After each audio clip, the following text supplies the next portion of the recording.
Hello and thank you for being here. Today is sort of an anniversary for Back in America. This is episode 30.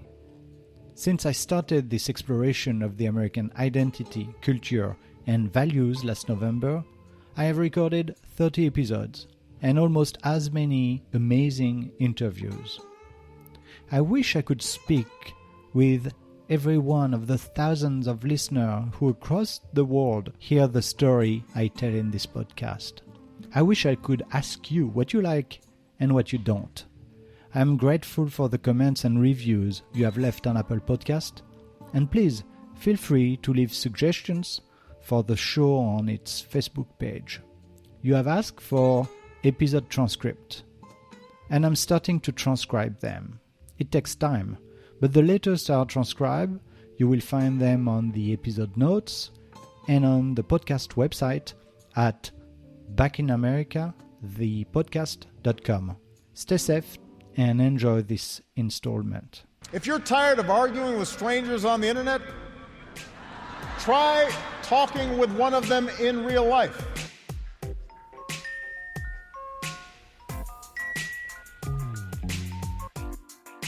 Welcome to Back in America, the podcast.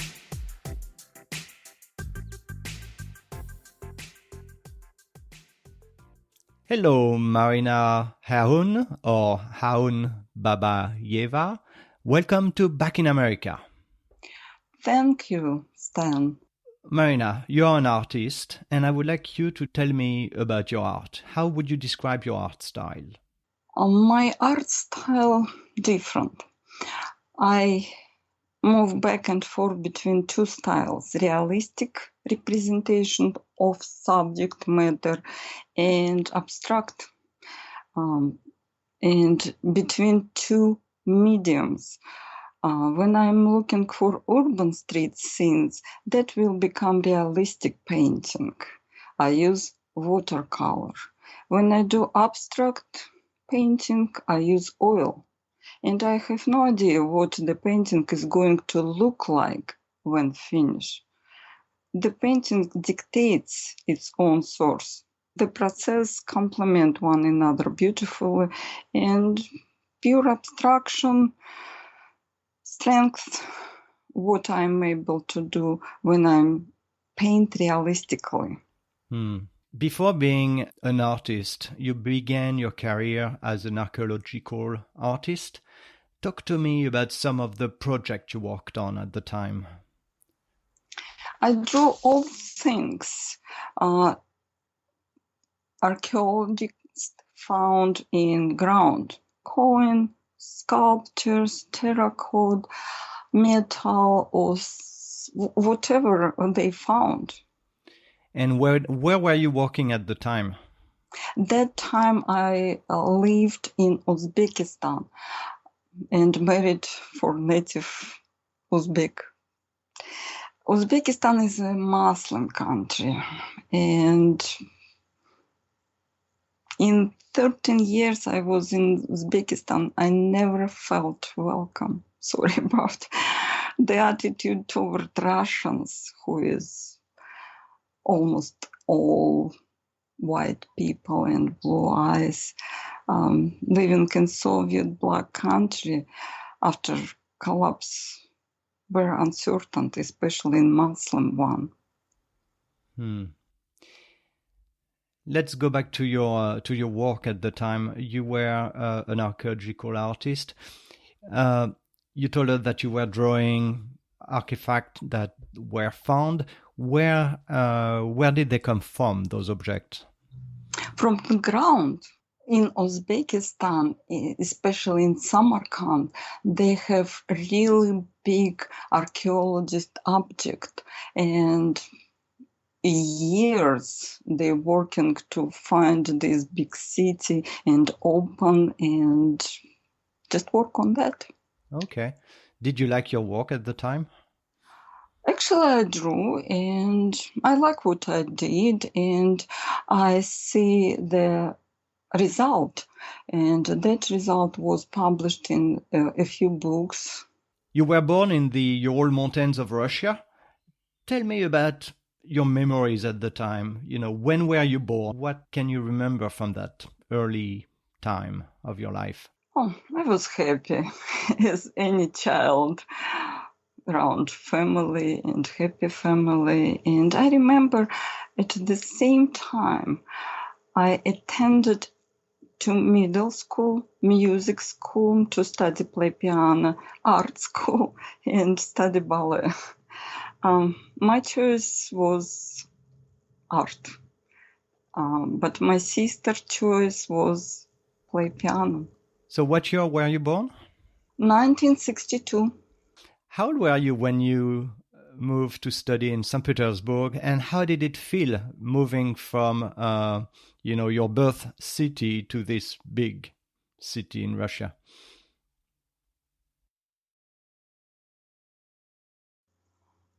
After graduating high school, I immediately went to St. Petersburg, and 6 years I spent at the Repin Institute was hard but rewarding. That institute current name is Imperial Academy of Fine Art, and I was either very lucky or very talented to have gotten into one of the top art schools in Europe.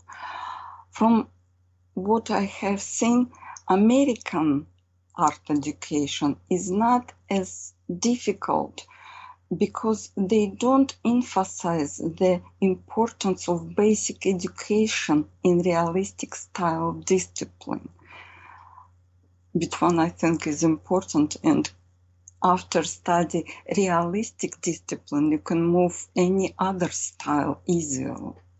Mm-hmm.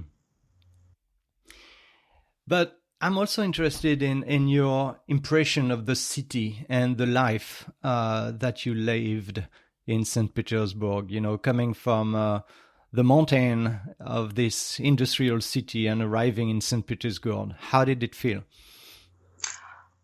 St. Petersburg is the big city and very, very beautiful. And all Americans who've been there tell how beautiful it is.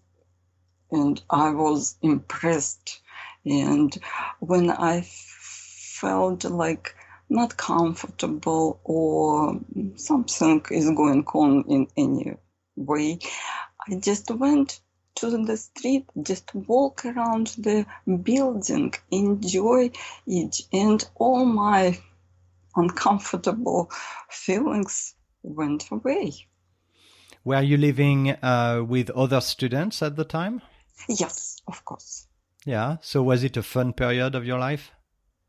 Oh, I think that time is affect me in the best way as you can imagine, and build my character, everything. Tell me some of the best memory that you have from that time in St. Petersburg.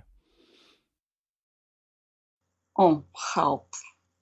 It's really help from other students and from our professors.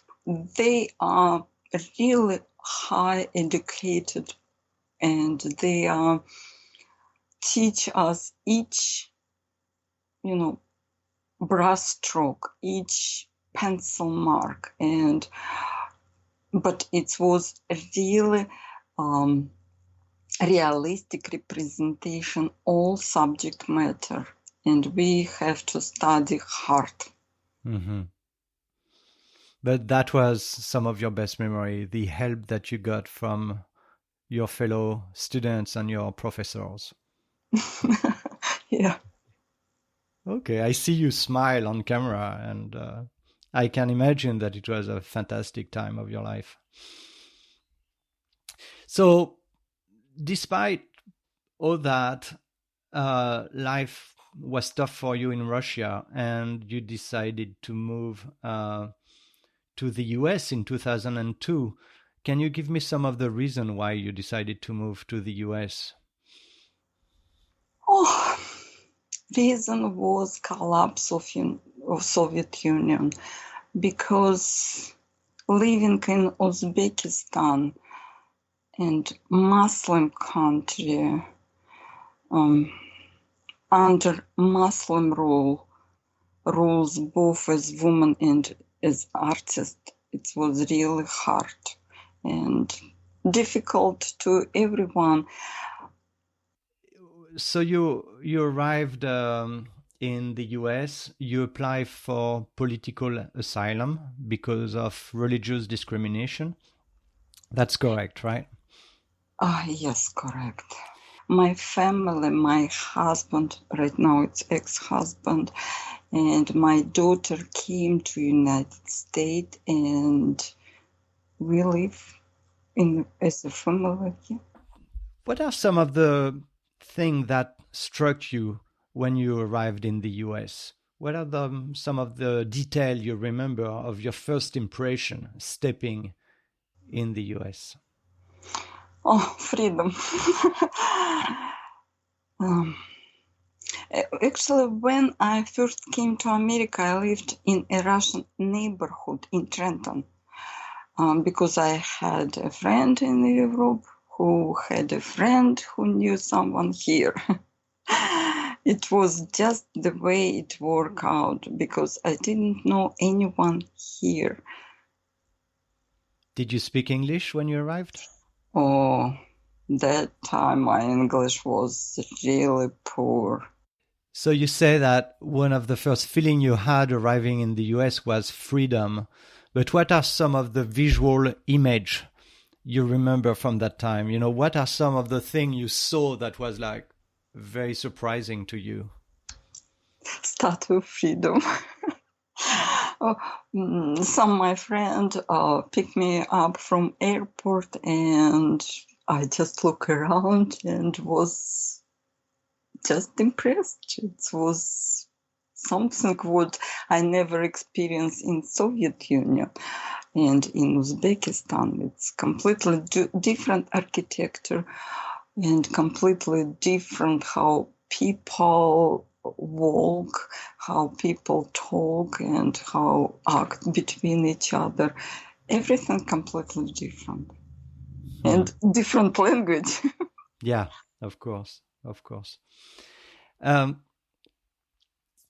How did you manage to make a living at the time? Were you supported by a government program, by non-profit Russian groups? You know, how did you live? Actually, I came in and have just tourist visa. And after that, I applied for work permit and green card. And in order to survive financially, I started teaching drawing to private student, and almost all my student was Russian. So in 2010, you became the only licensed and commissioned artist by Princeton University. What does that really mean, and how did it help you in your work? That time it's mean a lot. I was unknown artist, and a little thinking that my art is not really perfect. But when I came to communication office of Princeton University, they immediately commissioned me to paint more and more, and later on they produced calendar, official Princeton University calendar for 18 months, and bought my 18 drawings. So that really helped you to be more known in the Princeton area, more recognized as an artist, right? Right. That time I drew just architectural renderings, and some using watercolor drew flowers, portrait, who is asking for having portrait of themselves. And That time I didn't start any abstract paintings. And are you still doing this kind of realistic painting, or are you more focused on the abstract painting nowadays? Actually, I love realistic paintings, and I think it's the most beautiful painting which one can exactly produce what you see around, and our nature, forest, flowers, and everything is so beautiful, and just realistic representation can show you how they are. So then your life took a different turn in 2017. In the dead of winter, in December, your apartment burned down and you lost everything. You have no insurance at the time. And I believe your daughter takes you with her. Is that right? Yeah. It was a really difficult time, and it was December 27, 2007, end of the year and before the new year, and cold weather. And all my apartment was destroyed, and most affected by that fire. And the most affected 4 of 24 units in that building, and one of that 4 units, it was mine. And I had no insurance. I sustained the majority of the fire and firefighting damage. And all my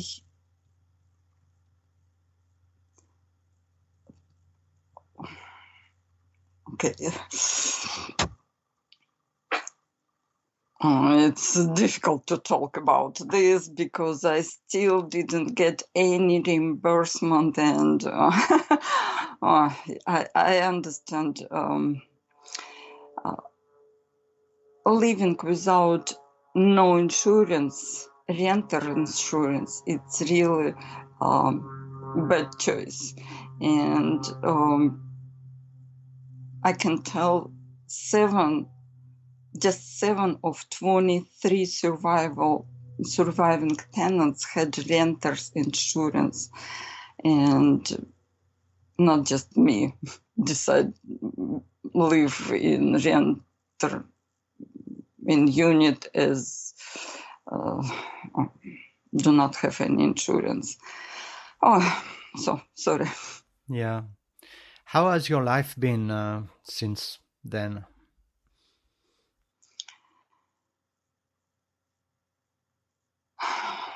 I'm still facing the huge task of rebuilding my life and thinking God must really have a fantastic plan for me to put me through this terrible process. And I hope one day I will not have a tear on my eyes when I talk about this, and it's gonna be just memory. Bad memory, but just memory. It breaks my heart to think that this had all been a disaster without any reason. I try to find why it happened exactly to me, but I don't have answer. Are you a religious person? Yes, I do believe in God. Yes. And I pray God. Yes, I do believe in God. And I hope all religion give you some hope, and that hope can rebuild your life. At least hope. Why is your daughter not able to sustain you? to help you financially? Because she's my daughter. And you don't want to depend on her?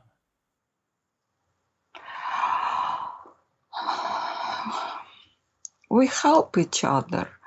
I do something, she did something. Actually, I serve her.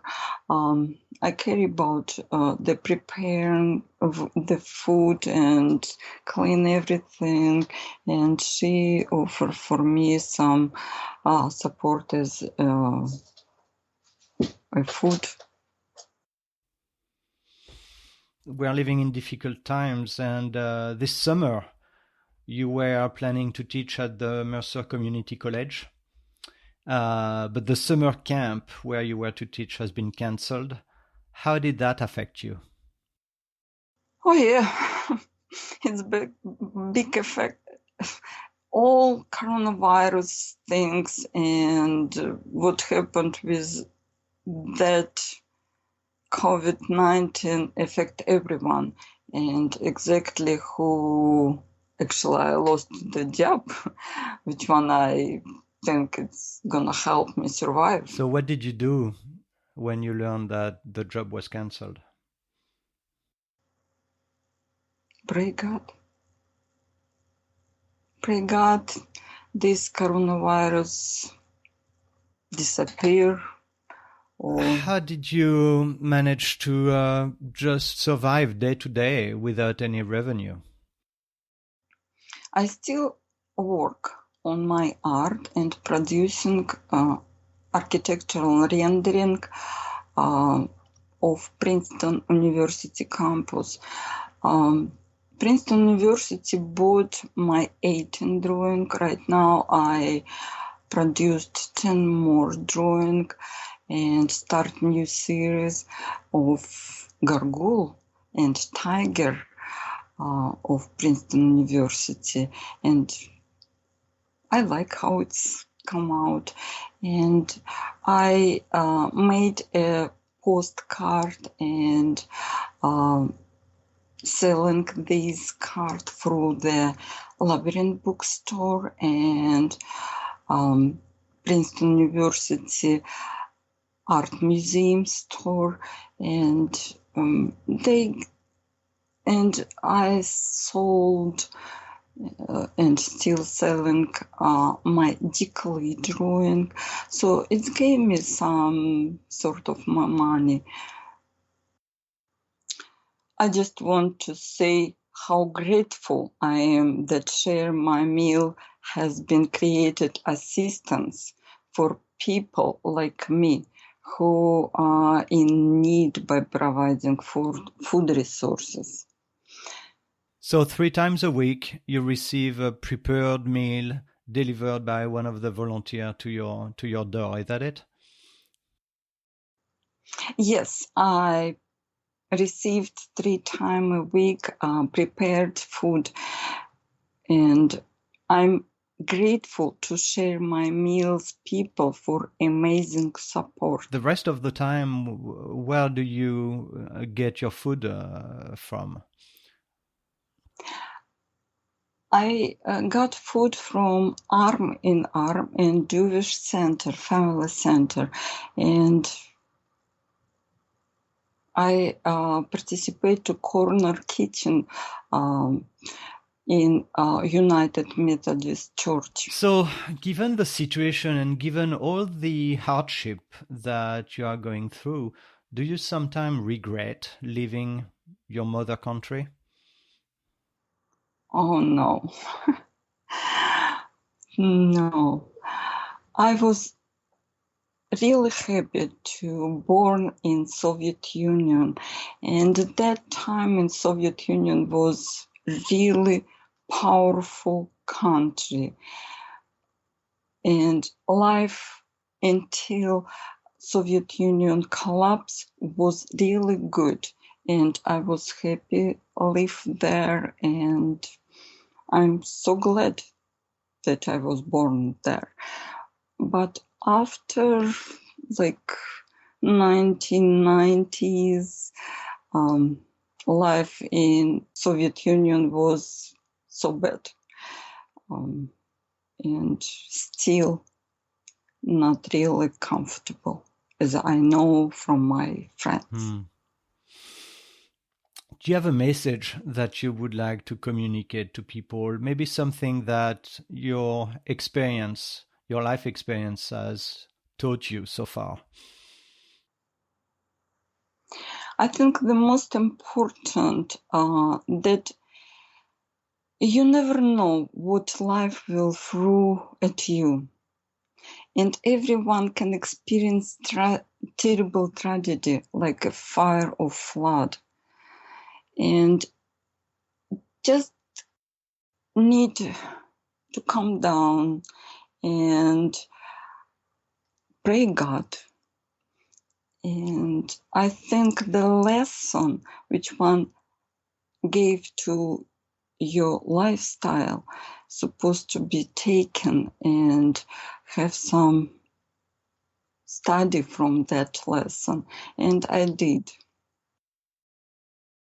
Okay, thank you. So finally, Marina, the last question I have, which I've always asked in every single episode of Back in America, is what is America to you? America for me is good country. And I think if the same situation can happen in Russia, what I gonna do? And how I gonna survive? And I think that it's gonna be worse situation than I experienced in the United States. And I just want to thank you to all Princeton community to their help and support. And God bless all people of Princeton. Marina, thank you so much for accepting to share your story with Back in America, and good luck to you. Thank you, Stan. Thank you.